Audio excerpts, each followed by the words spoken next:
પાટણના હારીજ તાલુકાના દાતરવાડા ગામના યુવકનું અપહરણ કરવામાં આવ્યું હતું। યુવકના અપહરણના સીસીટીવી ફૂટેજ સામે આવ્યા છે।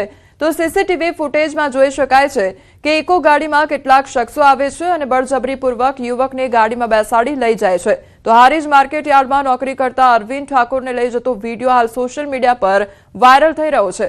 ઉલ્લેખનીય છે કે અપહરણ બાદ યુવકને ઢોરમાર મારવામાં આવતા તેનું મોત નીપજ્યું છે। પોલીસે હત્યારાઓને ઝડપી પાડ્યા છે।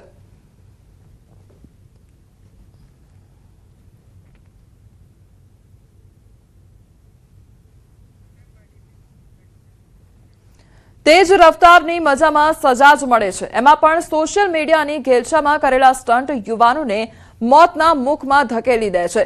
રાજકોટ પોરબંદર હાઈવે પર પૂરપાટ ઝડપે જતી કારનો અકસ્માત ગમખ્વાર અકસ્માત સર્જાયો અને જેતપુર નજીક પેડલા ચોકડી પાસે સ્પીડમાં જતી નવી નક્કોર કાર દિવાલ સાથે અથડાઈ ગઈ। કારમાં સવાર 3 યુવકો પૈકી 2નું મોત નીપજ્યું છે।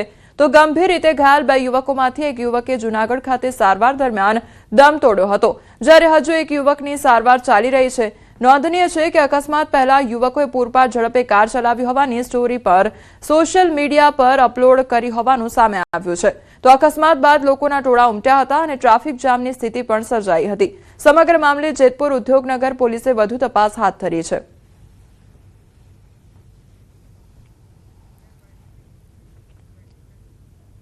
કચ્છના નખત્રાણા તાલુકાના ખાંભલા ગામમાં પ્રેમ સંબંધનો લોહિયાળ અંજામ સામે આવ્યો છે, જ્યાં યુવતીના પિતાએ પરિવારના સભ્યો સાથે મળીને પોતાની જ 19 વર્ષીય પુત્રી અને તેના પ્રેમીની કરપીણ હત્યા કરી કાઢી, જે બાદ મૃતદેહને કૂવામાં ફેંકી દીધા હતા।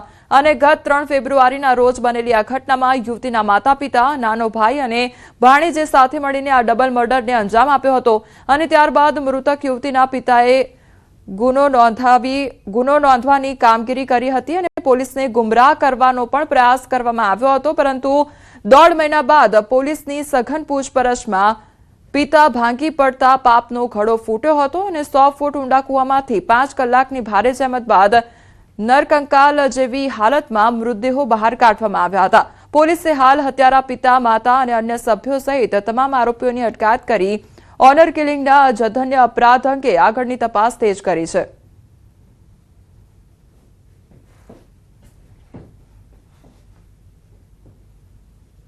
રાજાભાઈ રબારી, એની માતા હિમાબેન રબારી, એમનો ભાણેજ જેનું નામ છે સોમા ઉર્ફે પબા રબારી અને આ વંકાભાઈનો છોકરો જે કાયદાના સંઘર્ષમાં આવેલો છે, આ 4 જણાએ ભેગા થઈને આ લોકોની હત્યા કરી છે એવી જે તપાસમાં હકીકત નીકળી, એ આધારે નખત્રાણા પોલીસ દ્વારા ગુનો દાખલ કરવા